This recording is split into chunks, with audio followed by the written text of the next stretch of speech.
ये तस्वीर देखी आपने, ये तस्वीर है टीना डावी की जो जिनकी आज शादी हुई है बुद्ध रीति रिवाज से।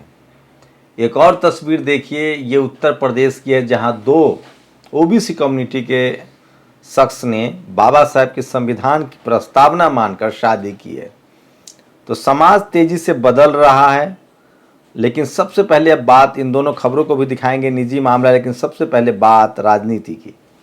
जिग्नेश मेवानी शेड्यूल कास्ट से आते हैं, देश भर में उनको जाना जाता है, युवाओं में बहुत फेमस है। गुजरात के अगले मुख्यमंत्री के तौर पे भी उनको देखा जा रहा था। हार्दिक, याद कीजिए पिछले विधानसभा चुनाव में जिग्नेश की शुरुआत होती है, उसी समय नेशनल दस्तक बन रहा था, नेशनल दस्तक बन भी रहा था और जिग्नेश मेवानी ने एक प्रोग्राम आयोजित किया था, वो जो जमीन सरकारी है वो जमीन हमारी है। शेड्यूल कास्ट के गुजरात में पट्टा के लिए वो आंदोलन कर रहे थे। मैं आपको बता दूं कि गुजरात में शेड्यूल कास्ट को लगभग 7% रिजर्वेशन है, जबकि वहाँ आदिवासियों को 15% से ज़्यादा रिजर्वेशन है, क्योंकि वहाँ ट्राइबल ज़्यादा है।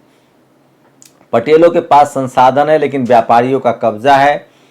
तो वहाँ जो शेड्यूल कास्ट के लोग हैं वो, चूँकि उनके पास कोई विकल्प नहीं था, ज़मीन नहीं थी, व्यापार नहीं था, तो वो पढ़ाई लिखाई में आए और अच्छे पदों पर हैं। जिग्नेश के पिता भी कर्मचारी थे। जिग्नेश सोशल मूवमेंट से जुड़ते हैं, आंदोलन करते हैं, लेफ्ट से पहले प्रभावित होते हैं। अमूमन जो SC ST OBC माइनॉरिटी के लोग हैं, चूँकि स्कूल कॉलेज में जो सवर्ण प्रोफेसर हैं, सवर्ण टीचर हैं, वो लेनिन मार्क्स को तो पढ़ाते हैं लेकिन अंबेडकर को नहीं पढ़ाते हैं। मैक्सिमम जो SC ST OBC माइनॉरिटी के लोग हैं वो पहले लेनिन को समझते हैं, मार्क्स को समझते हैं, भगत सिंह को समझते हैं, उसके बाद वो अम्बेडकराइट हो जाते हैं। जिग्नेश के साथ भी यही हुआ और उसके बाद वो जमीन आंदोलन से जुड़े, नेशनल दस्तक ने उसको कवर भी किया था। उसके बाद जिस तरह से गुजरात में शेड्यूल कास्ट के लोगों पर मारपीट हुई, उसके बाद आज भी वहाँ बहुत ज़्यादा भेदभाव है, सामान नहीं खरीद सकते हैं।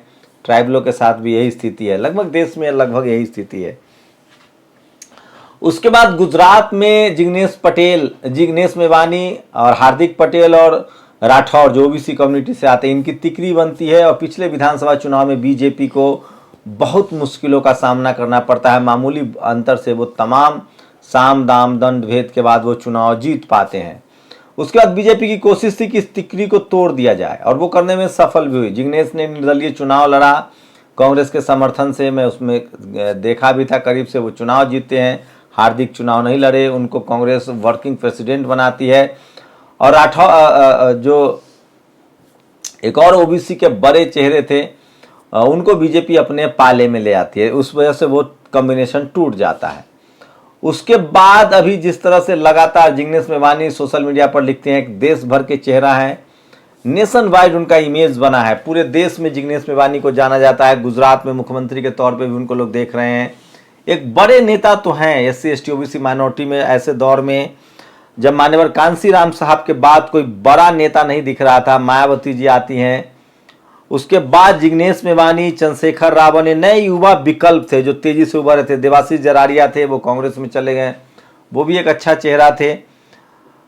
तो SC ST OBC माइनॉरिटी, सोचिए SC समाज जिसकी 20% 15% लगभग आबादी है, उसमें कोई नया चेहरा नहीं दिख रहा था। जिग्नेश उसके चेहरे थे। लगातार तमाम मुद्दों पर वो अपनी बात रखते थे, मजबूती से बात रखते थे, निडर थे, डर नहीं रहे थे। और नतीजा देखिए कि जिस तरह से उनको गिरफ्तार कर लिया गया है। उन्होंने एक ट्वीट लिखा था कि क्या प्रधानमंत्री नरेंद्र मोदी गोडसे भक्त हैं? गोडसे इस देश के सबसे पहले आतंकवादी है, महात्मा गांधी की हत्या के दोषी हैं, उनको सजा हुई। इस बात को लेकर असम की पुलिस जो है वो उनको गिरफ्तार करती है। आजकल नया ट्रेंड चल रहा है, आप कुछ बोलेंगे, जिस राज्य में जिसकी सरकार है वो FIR दर्ज करेगी और आपको गिरफ्तार कर लेगी। तो पुलिसिया खेल चल रहा है। लेकिन सबसे बड़ी चिंता की बात है कि SC ST OBC माइनॉरिटी के लोगों की तरफ से कहीं से कोई आवाज़ नहीं उठ रही है, सोशल मीडिया पर कोई बात नहीं कर रहा है। इसका नतीजा क्या होगा? इसका नतीजा होगा जिस तरह से रावण की लगातार गिरफ्तारी हुई है, आपके समाज में नेता कम हो जाएंगे, एक्टिविस्ट कम हो जाएंगे, चाहे वो रावण हो, चाहे जिग्नेश मेवानी हो, चाहे सतपाल तंवर हो। ऐसे में हजारों लोगों का नाम नहीं जानता हूँ, अमर हो, धीरेन्द्र हो, राजस्थान में नए बहुत सारे चेहरे जो हैं अभी सामने आ रहे हैं। राजस्थान, मध्य प्रदेश, देश भर में चूंकि हमारे पास मीडिया नहीं है, मैं आप लोगों से इसलिए अपील भी करता हूं कि आप लोग नेशनल दस्तक को टैग कर सकते हैं, शंभू एनडी को टैग कर सकते हैं। इससे होगा क्या कि सोचिए, इतने चर्चित नाम है जिग्नेश मेवानी, उनको पुलिस अरेस्ट कर लेती है, कहीं कोई धरना प्रदर्शन विरोध प्रदर्शन नहीं है। कल मेरी बारी हो सकती है, कल आपकी बारी हो सकती है, आपके बच्चों को मार दिया जाता है। सोचिए SC/ST एक्ट के लिए आंदोलन था, 12 लोगों को गोली मार दी गई, सबके सब शहीद हो गए। SC/ST OBC माइनॉरिटी के लोगों को किसी भी तरह से मार दिया जाता है। देखिए मुसलमान युवाओं को, चाहे वो खालिद सैफी हो, शर्जिल इमाम हो, उमर खालिद हो, इन सबको गिरफ्तार कर लिया जाता है। कहीं कोई चर्चा नहीं, कहीं कोई धरना प्रदर्शन नहीं। वही सवर्ण समाज की एकजुटता देखिए, कन्हैया की गिरफ्तारी होती है, वो एक नेशनल लीडर बन के उभरते हैं, क्योंकि उनका समाज जो लिबरल समाज था, जबकि वो सवर्णवाद के खिलाफ थे, वो मनुवाद के खिलाफ हैं, उसके बाद भी उनका समाज उनके साथ कोऑपरेट करता है, खड़ा होता है, मीडिया उनके साथ होती है।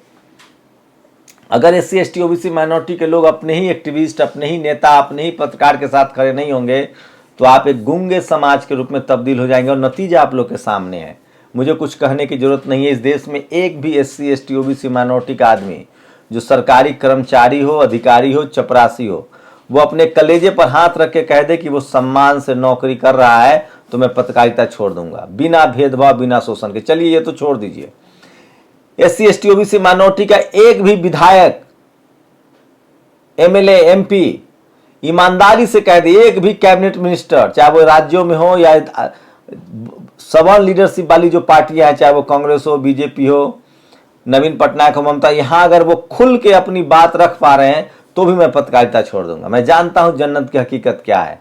आप जज हो जाइए, जस्टिस कर्नन, जेल जाना पड़ेगा आपको।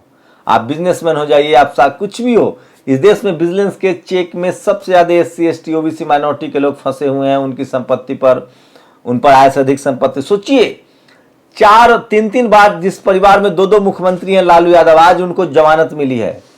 शिबू सोरेन को जेल में डाल दिया गया, लालू यादव जेल में चले गए।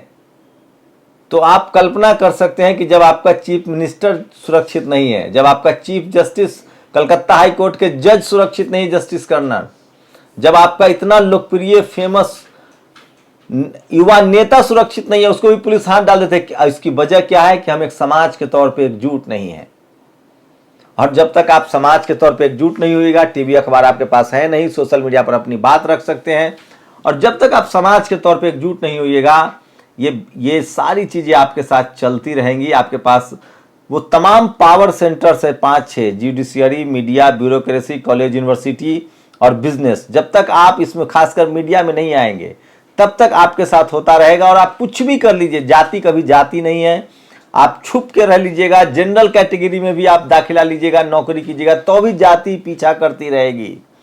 इसका एक ही सॉल्यूशन है, जो बाबा साहब फूले, पेरियार, अंबेडकर, कांसीराम साहब, कबीर, रविदास, तथागत बुद्ध, इन सब ने एक लंबी लड़ाई लड़ी है। आपको खुल के अपनी बात कहनी होगी संवैधानिक तरीके से।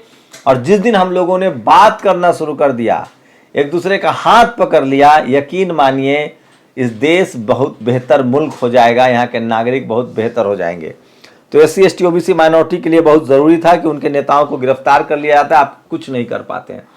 सोचिए, एक और बिहार से बड़ी खबर है। सबसे पहले तो कि आपको बता दें कि किस तरह से लालू यादव को जमानत मिल गई है, उस पर लोग खुश हैं। हलैना, हनुमान जी की आंखें निकाल ले गए चोर, 50 ग्राम चांदी की थी। ये तो हकीकत है। और ये देखिए, मुकेश सहनी ने कहा है, सत्य पराजित हो सकता है, हार नहीं सकता है। आज तेजस्वी यादव ने एक इफ्तार दिया, उसमें नीतीश कुमार भी जाने वाले हैं, चिराग पासवान भी जाने वाले हैं।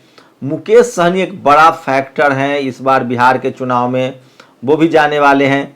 पता नहीं वो जाएंगे कि नहीं, लेकिन उन्होंने कहा कि सत्य कुछ समय के लिए परेशान हो सकता है, लेकिन पराजित नहीं। आदरणीय श्री लालू यादव को डोरंडा केस में जमानत मिल गई, तो लालू प्रसाद यादव को जो जमानत मिली है उसको उन्होंने ट्वीट किया है। और ये 2 तस्वीरें देखिए। एक और BSP की खबर बता दूं, बसपा सुप्रीमो मायावती ने पूरी प्रदेश राजस्थान कमेटी को भंग कर दिया है। राजस्थान के सभी जिलों की टीमों को भंग किया गया। राष्ट्रीय कोऑर्डिनेटर आकाश आनंद कुमार ने जारी किए निर्देश। सांसद रामजी गौतम भी बैठक में रहे मौजूद। 7 दिनों में नई टीम गठित करने के लिए आदेश है। तो सोचिए, कांग्रेस वहां भी चुनाव हार जाएगी अगर BSP चुनाव लड़ती है, अगर BSP से गठबंधन नहीं होता है तो। और शेड्यूल कास्ट के लोग बहुत ज़्यादा नाराज हैं अशोक गहलोत से। तो बीजेपी के लिए बड़ा मौका है। बीएसपी अपने अकेले दम पर सरकार बनाती हुई दिख नहीं रही है, इसलिए कांग्रेस के जिम्मे है कि वो बीएसपी को बड़ा, कम से कम डिप्टी सीएम, बड़ा मंत्रालय दे। गठबंधन करके बीएसपी को भी अब इस तरह की जीत से हटना चाहिए और उनको पॉलिटिकल अलायंस की तरफ बढ़ना चाहिए। मेरी निजी राय है, जब तक आप बहुत ताकतवर नहीं होते हैं। तो एक बड़ी खबर थी जो मैं आपको बता रहा था, और इसलिए मैं बार बार कहता हूं कि सोशल मीडिया ही सच्चा मीडिया। अब दो बड़ी और तस्वीरें दिखा रहा हूं। ये तस्वीर है टीना डाबी की। आईएएस टीना डाबी, प्रदीप गवांडे की शादी की पहली फोटो सामने आई है। और मराठी बौद्ध रीति रिवाज से शादी हुई है। शादी के मौके पर टीना ने सफ़ेद गोल्डन रंग की साड़ी पर। आईएएस प्रदीप गवांडे महाराष्ट्र से आते हैं। टीना की ये दूसरी शादी है। इससे पहले वो अतर खान से शादी की थी, उन्होंने उसके बाद डिवोर्स हुआ दोनों का, और अब वो आईएएस प्रदीप से उनकी दूसरी शादी है। तो काफ़ी ज़्यादा पॉपुलर हैं ये, और ये उनको नेशनल दस्तक की टीम की तरफ से बधाई। और एक और तस्वीर मैं बता रहा हूँ जो बहुत ज़्यादा मेरे लिए अहम है। किस तरह से सोशल मीडिया पर मैं ये तस्वीरें वायरल हो रही है। ये तस्वीर है काफ़ी शानदार है। दो यादव फैमिली, एक डॉक्टर थी और एक प्रोफेसर, देवरिया जिले के है, करतरकुल्हा ब्लॉक का है, जहां दोनों ने संविधान की प्रस्तावना लेकर शादी की है। तो ये भी एक अच्छी बात है जो मैं आपको बता रहा था। समाज कैसे बदल रहा है, समाज में जो बदलाव है उसको आप महसूस कर सकते हैं। और ये तमाम जो राजनीतिक सामाजिक बदलाव है इसको आपको समझना पड़ेगा और इसको जानना पड़ेगा। अगर सोशल मीडिया आपके पास होता तो ये तमाम बड़ी खबरें पूरे देश में जाती और उससे आपको बहुत फ़ायदा होता। तो ये कुछ बड़ी खबरें थी जो मैं लेकर आपके लिए आया था। इसलिए मैं बार बार कह रहा हूँ कि सोशल मीडिया ही सच्चा मीडिया है, सोशल मीडिया ही बहुजन मीडिया है। आप लोग की क्या प्रतिक्रिया है, अपनी प्रतिक्रिया जरूर दीजिए। शुक्रिया। गुजारिश है कि अगर इसको बचाना चाहते हैं तो नेशनल दस्तक को सब्सक्राइब करने के लिए रेड कलर के सब्सक्राइब बटन को दबाएं, फिर बेल आइकन की घंटी दबाएं। नेशनल दस्तक को बचाने के लिए बहुत ज़रूरी है कि हर खबर को शेयर करें, लाइक करें, कमेंट जरूर करें।